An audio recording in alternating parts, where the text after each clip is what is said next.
Sex and Character. Otto Weininger. 1906. Narrated by Skeptical Waves. First or preparatory part. Sexual Complexity. Chapter 4. Homosexuality and Pederasty. The law of sexual attraction gives the long sought for explanation of sexual inversion, of sexual inclination towards members of the same sex, whether or no that be accompanied by aversion from members of the opposite sex. Without reference to a distinction which I shall deal with later on, I may say at once that it is exceedingly probable that, in all cases of sexual inversion, there will be found indications of the anatomical characters of the other sex. There is no such thing as a genuine psychosexual hermaphroditism. The men who are sexually attracted by men have outward marks of effeminacy, just as women of a similar disposition to those of their own sex exhibit male characters. That this should be so is quite intelligible if we admit the close parallelism between body and mind, and further light is thrown upon it by the facts explained in the second chapter of this book, the facts as to the male or female principle not being uniformly present all over the same body, but distributed in different amounts in different organs. In all cases of sexual inversion, there is invariably an anatomical approximation to the opposite sex. Such a view is directly opposed to that of those who would maintain that sexual inversion is an acquired character, and one that has superseded normal sexual impulses. Schrenck-Notzing, Krepelin, and Fear are amongst those writers who have urged the view that sexual inversion is an acquired habit, the result of abstinence from normal intercourse and particularly induced by example. But what about the first offender? Did the god Hermaphroditos teach him? It might equally be sought to prove that the sexual inclination of a normal man for a normal woman was an unnatural, acquired habit, a habit, as some ancient writers have suggested, that arose from some accidental discovery of its agreeable nature. Just as a normal man discovers for himself what a woman is, so also, in the case of a sexual invert, the attraction exercised on him by a person of his own sex is a normal product of his development from his birth. Naturally, the opportunity must come in which the individual may put in practice his desire for inverted sexuality, but the opportunity will be taken only when his natural constitution has made the individual ready for it. That sexual abstinence, to take the second supposed cause of inversion, should result in anything more than masturbation may be explained by the supposition that inversion is acquired, but that it should be coveted and eagerly sought can only happen when the demand for it is rooted in the constitution. In the same fashion, normal sexual attraction might be said to be an acquired character, if it could be proved definitely that, to fall in love, a normal man must first see a woman or a picture of a woman. Those who assert that sexual inversion is an acquired character, are making a merely incidental or accessory factor responsible for the whole constitution of an organism. There is little reason for saying that sexual inversion is acquired, and there is just as little for regarding it as inherited from parents or grandparents. Such an assertion, it is true, has not been made, and seems contrary to all experience, but it has been suggested that it is due to a neuropathic diathesis, and that general constitutional weakness is to be found in the descendants of those who have displayed sexual inversion. In fact, sexual inversion has usually been regarded as psychopathological, as a symptom of degeneration, and those who exhibit it have been considered as physically unfit. This view, however, is falling into disrepute, especially as Krafft-Ebing, its principal champion, abandoned it in the later editions of his work. Nonetheless, it is not generally recognized that sexual inverts may be otherwise perfectly healthy, and with regard to other social matters quite normal. When they have been asked if they would have wished matters to be different with them in this respect, almost invariably they answer in the negative. It is due to the erroneous conceptions that I have mentioned that homosexuality has not been considered in relation with other facts. Let those who regard sexual inversion as pathological, as a hideous anomaly of mental development, the view accepted by the populace, or believe it to be an acquired vice, the result of an execrable seduction, remember that there exist all transitional stages reaching from the most masculine male to the most effeminate male and so on to the sexual invert, the false and true hermaphrodite, and then, on the other side, successively through the Sapphist to the Virago and so on until the most feminine virgin is reached. In the interpretation of this volume, sexual inverts of both sexes are to be defined as individuals in whom the factor alpha, see chapter 1, is very nearly 0.5 and so is practically equal to alpha prime. In other words, individuals in whom there is as much maleness as femaleness, or indeed who, although reckoned as men, may contain an excess of femaleness, or as women and yet be more male than female. Because of the want of uniformity in the sexual characters of the body, it is fairly certain that many individuals have their sex assigned them on account of the existence of the primary male sexual characteristic, even although there may be delayed descensus testicularum, or epi or hypospatism, or, later on, absence of active spermatozoa, or even, in the case of assignment of the female sex, absence of the vagina, and thus male avocations, such as compulsory military service, may come to be assigned to those in whom alpha is less than 0.5 and alpha prime greater than 0.5. The sexual complement of such individuals really is to be found on their own side of the sexual line, that is to say, on the side on which they are reckoned, although in reality they may belong to the other. Moreover, and this not only supports my view but can be explained only by it, there are no inverts who are completely sexually inverted. In all of them there is from the beginning an inclination to both sexes. They are, in fact, bisexual. It may be that later on they may actively encourage a slight leaning towards one sex or the other, and so become practically unisexual either in the normal or in the inverted sense, or surrounding influence may bring about this result for them. But in such processes the fundamental bisexuality is never obliterated and may at any time give evidence of its suppressed presence. Reference has often been made, and in recent years has increasingly been made, to the relation between homosexuality and the presence of bisexual rudiments in the embryonic stages of animals and plants. What is new in my view is that according to it, homosexuality cannot be regarded as an atavism or as due to arrested embryonic development, or incomplete differentiation of sex. It cannot be regarded as an anomaly of rare occurrence interpolating itself in customary complete separation of the sexes. Homosexuality is merely the sexual condition of these intermediate sexual forms that stretch from one ideally sexual condition to the other sexual condition. In my view, all actual organisms have both homosexuality and heterosexuality.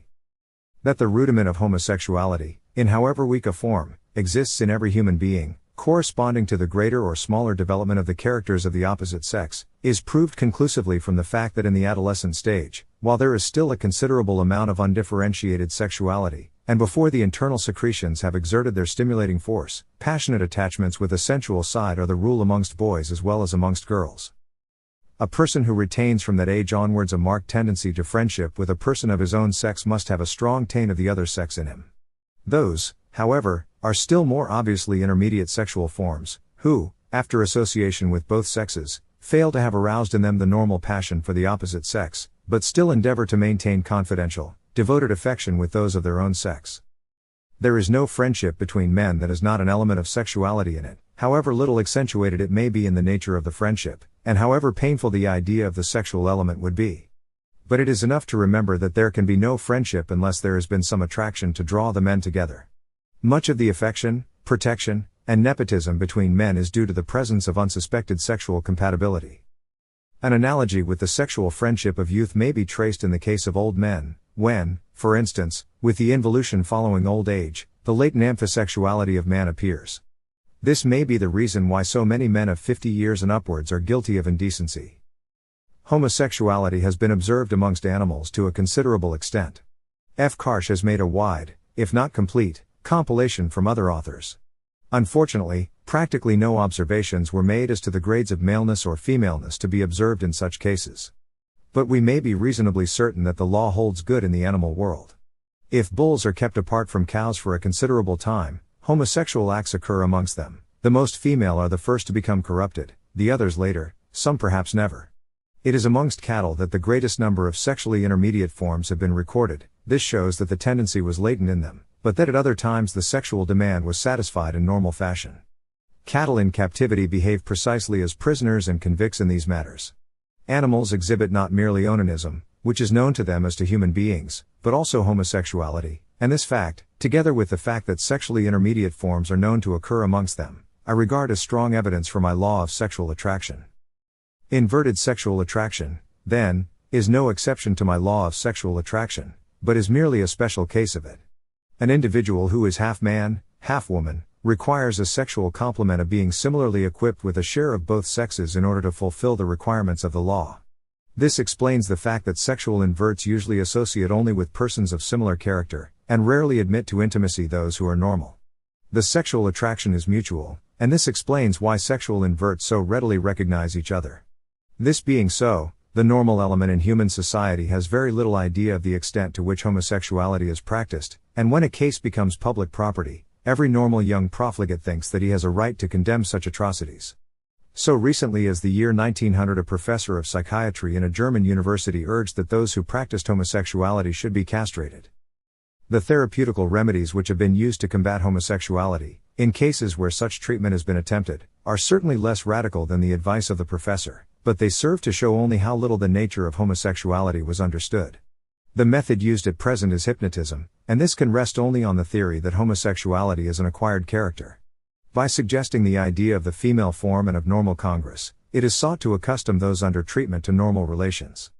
But the acknowledged results are very few. The failure is to be expected from our standpoint. The hypnotizer suggests to the subject the image of a typical woman, ignorant of the innate differences in the subject and unaware that such a type is naturally repulsive to him. And as the normal typical woman is not his complement, it is fruitless of the doctor to advise the services of any casual Venus, however attractive, to complete the cure of a man who has long shunned normal intercourse. If our formula were used to discover the complement of the male invert, it would point to the most manlike woman, the lesbian or sapphist type. Probably such is the only type of woman who would attract the sexual invert or please him. If a cure for sexual inversion must be sought because it cannot be left to its own extinction, then this theory offers the following solution. Sexual inverts must be brought to sexual inverts, from homosexualists to saphists, each in their grades.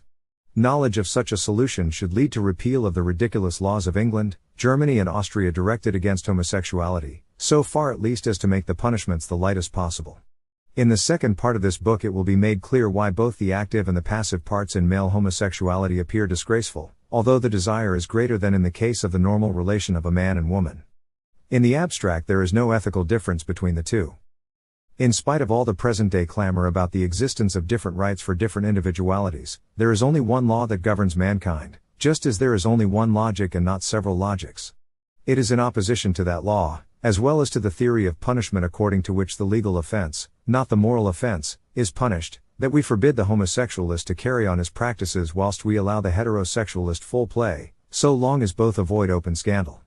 Speaking from the standpoint of a purer state of humanity and of a criminal law untainted by the pedagogic idea of punishment as a deterrent, the only logical and rational method of treatment for sexual inverts would be to allow them to seek and obtain what they require where they can, that is to say, amongst other inverts. My theory appears to me quite incontrovertible and conclusive, and to afford a complete explanation of the entire set of phenomena. The exposition, however, must now face a set of facts which appear quite opposed to it, and which seem absolutely to contradict my reference of sexual inversion to the existence of sexually intermediate types, and my explanation of the law governing the attraction of these types for each other. It is probably the case that my explanation is sufficient for all female sexual inverts, but it is certainly true that there are men with very little taint of femaleness about them who yet exert a very strong influence on members of their own sex, a stronger influence than that of other men who may have more femaleness, an influence which can be exerted even on very male men, and an influence which, finally, often appears to be much greater than the influence any woman can exert on these men. Albert Moll is justified in saying as follows: there exist psychosexual hermaphrodites who are attracted by members of both sexes, but who in the case of each sex appear to care only for the characters peculiar to that sex, and, on the other hand, there are also psychosexual hermaphrodites who, in the case of each sex, are attracted, not by the characteristics peculiar to that sex, but by those which are either sexually indifferent or even antagonistic to the sex in question. Upon this distinction depends the difference between the two sets of phenomena indicated in the title of this chapter, Homosexuality and Pederasty. The distinction may be expressed as follows: the homosexualist is that type of sexual invert who prefers very female men or very male women, in accordance with the general law of sexual attraction. The pederast, on the other hand, may be attracted either by very male men or by very female women, but in the latter case only in so far as he is not pederastic. Moreover, his inclination for the male sex is stronger than for the female sex, and is more deeply seated in his nature. The origin of pederasty is a problem in itself and remains unsolved by this investigation.